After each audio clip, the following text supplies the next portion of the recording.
মুরব্বী হ্যাঁ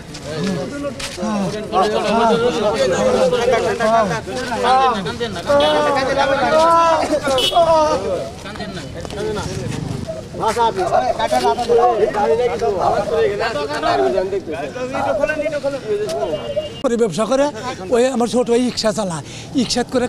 উল্লাবাড়তে পাইয়ারি মাল বলে নিয়ে এসে পাইয়ারি আছে নিয়ে এসে সেইখান থেকে ডিবি সন্ধুমলিকে ধরছে ধরে উল্লাপাড়া থানায় নিয়ে গেছে আমি সম্বাদ পেয়ে গেলাম ওর থানায় আইতে ওলোকে দারগাঁও করতেছে ডিপিতে নিয়ে গেছে সিরাজগঞ্জ আসলাম আমাকে যাতা অবস্থা দেখতে দিল না সকালবেলা আইসি আমার উপরে তুলল আমি দেখলাম যে আমার বাইরে হেরি বেসবো না আমি বললাম স্যার আমার বাইক দিয়ে দেন আমি চিকিৎসা করি মরি আমার কাছে মরুক অক্ত দিয়া আমি কথা পারবো না কি দেখলেন ওই মারাই ওই মারছে যে অক্ত আমার বাইকটা আমি ওটা দেখতেছি ডিপি অফিসে 3 তলা এসপি অফিসে 3 তলা উপরে আমার কথা যে কোনো বাইরের অবস্থা ভালো না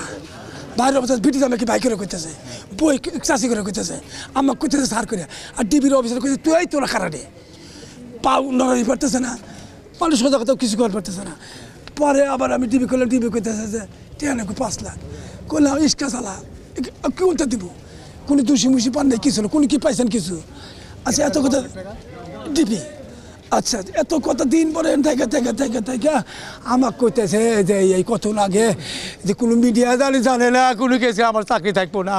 আমাকে নিয়ে এই ফিরে যাইছে দুয়াত বাড়ি নিয়ে উনি স্কুল আছে না আমাকে শিবির মধ্যে নিয়ে কইতেছে যে হাট দুর্বল যাই আমাকে কাছে হাট দুর্বল আছে নাই তখন আমি যাই বাটা সারা আমার ভাই আর নাই আমি সকালে তা কইছি ওলি ঠিক হ্যাঁ মারা গেছে সদর হাসপাতালে এসব লোকজন কইতেছে যে মরছে টিভি অফিসে তোলা নিয়ে গেছ এই তো নিয়ে গেছ এত হলো কাহিনী আমাকে ওই কথা কইতেছে কোনো মিডিয়া জানে না কোনো মিডিয়া জানে না আমার চাকরি থাকবো না আরে তোর চাকরি থাকবো না আমি কি করবো কোন আর রোগীকে ভর্তি করে 5 জন পুলিশ সদস্য তারা সবাই সিভিল ড্রেসে ছিল তারা বলছে আমরা ডিবি এটা ফিজিক্যাল অ্যাসল্ট হিসেবে আমাদের এখানে ভর্তি হয় রোগীর অবস্থা খুবই খারাপ ছিল আমরা সর্বোচ্চ চেষ্টা করেছি রোগীকে বাঁচানোর জন্য চেষ্টা করেছি সব কিছুই মেডিসিন যা পাই ডক্টর যেগুলো অর্ডার করছে সবই দেওয়ার চেষ্টা করেছি সবই দেওয়া হয়েছে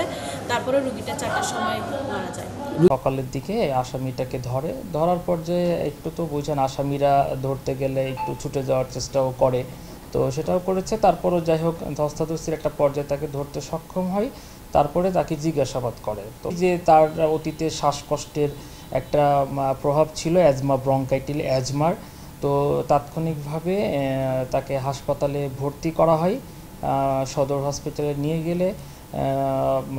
পরবর্তীতে তাকে ব্রঙ্কাইটাল অ্যাজমার বিভিন্ন চিকিৎসাপত্র তাকে দিয়েছে বলে আমরা জানতে পেরেছি এবং তারপরে সে মারা যায় আর কি ওখানে হাসপাতালে চিকিৎসাধীন অবস্থায় আর এই হচ্ছে আমার দিক থেকে আরও আমরা তদন্ত করতেছি আমাদের নিজস্ব ইন্টারনাল কমিটির মাধ্যমেও আমরা চেষ্টা করব যে কিভাবে এটা আরও মানে বিশদ জানতে পারি তখন আমরা এইটা দেখেন ডাক্তারই ভালো বলতে পারবে কারণ আমি বললাম এখন জানি না ওইটা কি ওই ধস্তাধস্তি বা পাবলিক যে 2-3 জন ছিল হেল্প করেছে তখন তার হাতের আঙ্গুল বা কোথাও কোনো প্রবলেম হয়েছে কিনা তো এটা ফিজিক্যাল অ্যাসেটের ব্যাপারটা ডাক্তাররাই ভালো বলতে পারবে আমরা তো অত বলতে পারবো না সো আমরা আমি যেটা পেয়েছি যে এই ধরনের কোনো কিছু হয়নি আর এই ধরনের কোনো কিছু করলে অবশ্যই আপনি বললেন এটার জন্য আমরা আলাদাভাবে তথ্য থাকলে জানাবেন এটা অবশ্যই কঠোর ব্যবস্থা নেওয়া হবে যদি এরকম কিছু হয়ে থাকে